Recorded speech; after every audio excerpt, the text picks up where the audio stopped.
história que eu vou contar aconteceu há muito tempo atrás.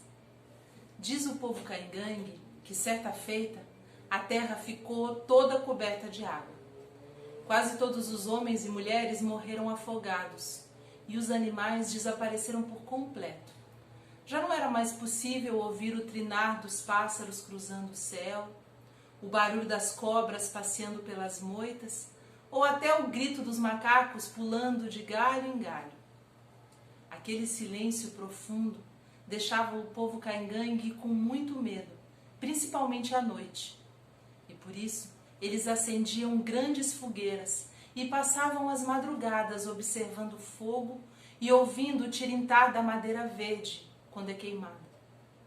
Durante o dia, eles ficavam implorando ao grande espírito que enviasse algum espírito do céu para recriar a natureza e refazer os bichos, porque eles já não aguentavam mais viver sozinhos.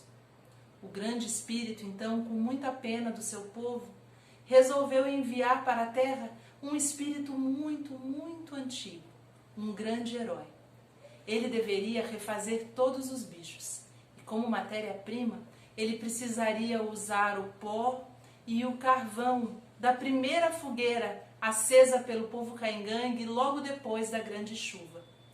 Para misturar tudo, ele precisaria utilizar o orvalho que escorresse das folhas de taioba.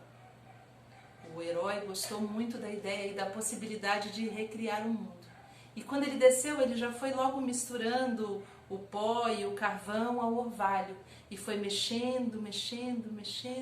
E enquanto ele fazia a sua matéria-prima, ele começou a ouvir o grande espírito dizer em seu ouvido que, além de criar os bichos, ele precisaria ensiná-los, instruí-los a respeito de como viver. Era muito importante que todos os animais soubessem o que e onde comer. E principalmente, como preservar a floresta, que era a casa de todos. O herói então começou a fazer o seu primeiro bicho. Ele fez o seu primeiro boneco. E o primeiro bicho a ficar pronto foi a onça. E ela se tornou a rainha da floresta. O segundo foi o macaco. E ele se tornou o rei das copas das árvores. E o terceiro foi o gavião. E ele se tornou o imperador dos céus. Logo em seguida ele foi fazendo outros e outros bichos. A arara, a garça, a capivara, a onça, o jacaré, o veado. Fazendo um, fazendo outro, fez o jabuti. A onça ele ensinou a urrar. O papagaio ele ensinou a imitar a voz humana. O porco, o cateto, ele ensinou que deveria sempre bater os dentes assim com muita força. E o veado, ele ensinou a cruzar a floresta com muita rapidez. Enquanto ao jabuti, ele ensinou a caminhar calmamente pela planície. Todos os bichos aprendiam tudo muito rápido. E o herói não precisava repetir as suas lições. Assim que eles ficavam prontos, eles saíam contente, brincando pelo meio do mato. O herói fazia tudo à noite, pois quando o primeiro raio de sol brilhava, instruído pelo grande espírito, ele precisava parar o seu trabalho. Ele trabalhava duro, todas as noites, ia fazendo um bicho, outro bicho, até que um dia, finalmente, o grande espírito disse: eu acho que você já não precisa mais ficar na terra, porque toda a natureza já está renovada. Você já recriou todos os bichos, e os homens e as mulheres já não precisam mais se sentir assim tão sozinhos, porque agora eles já têm a companhia dos animais. O herói então pensou por um tempo largo e depois respondeu: sabe o que é, grande espírito? Eu gostaria de ficar apenas mais um tempinho aqui na terra. É que, sabe, ainda me resta um pouco de carvão e um resto das cinzas da primeira fogueira. E também há muito orvalho escorrendo das folhas de taioba. Por favor, me deixe ficar aqui apenas por mais uma noite, para que eu possa fazer o último animal da criação.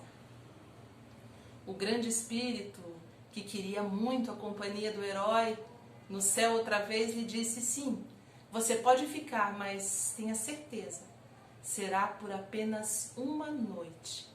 E por favor, não deixe sobrar nada da matéria-prima.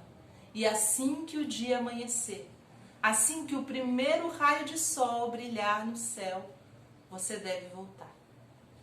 Assim, o herói então começou a mexer de novo com a sua matéria.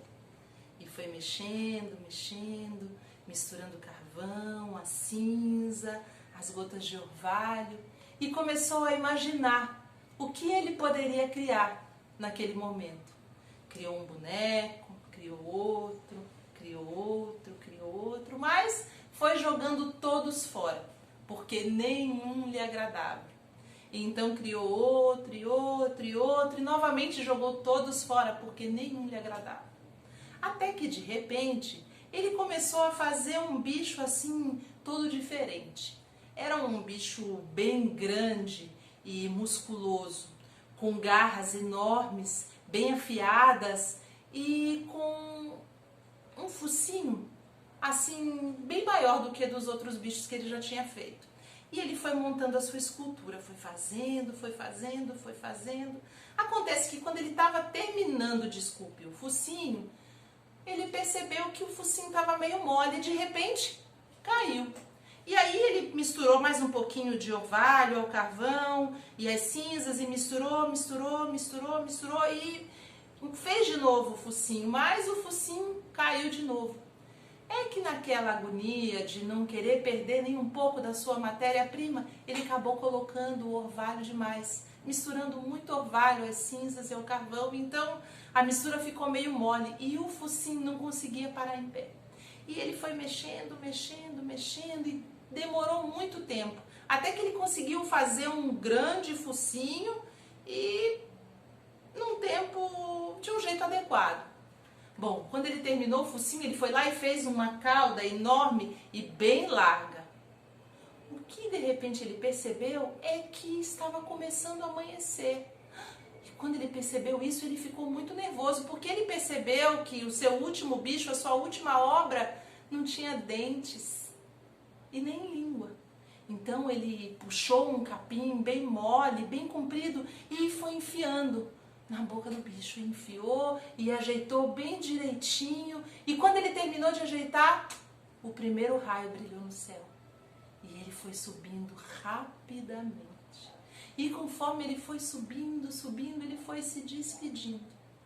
Nesse momento, o bicho deu um suspiro, puxou o ar, abriu os olhos, abriu os braços e disse: ei, por favor, não me deixe aqui sozinho, veja, eu não tenho dentes, e essa língua comprida, eu não vou conseguir mastigar nada, por favor, não me deixe aqui. O herói, que tinha um coração tão bom quanto o coração do grande espírito, disse ao bicho: fique tranquilo, como você não tem dentes, você deve tentar comer algo que não precisa ser mastigado. E veja, eu criei muitas formigas, muitas mesmo. Coma formigas e você jamais passará fome. O bicho então saiu caminhando pela floresta e procurando todos os formigueiros. E quando ele encontrava um bom, ele enfiava logo aquele seu focinho longo e puxava com a sua língua, que era bem grudenta, e puxava as formigas.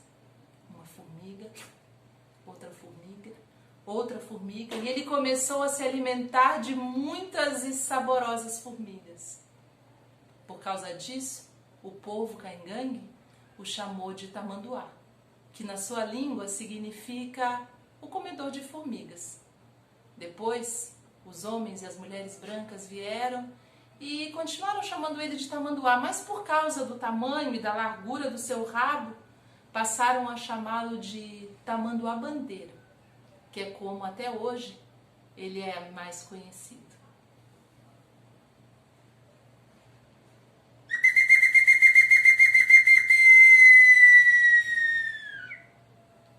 O meu nome é Daniele Andrade, eu sou uma contadora de histórias E esse vídeo faz parte de uma série de vídeos que eu estou apresentando na mostra Sesc Virtualidades, com as histórias de Acender o Tempo, que são as histórias que falam da criação do mundo, das maravilhas e das belezas da natureza. Eu espero que vocês tenham gostado, que vocês estejam acompanhando a mostra e muito obrigada por terem me ouvido. Até a próxima história, um abraço e até já já.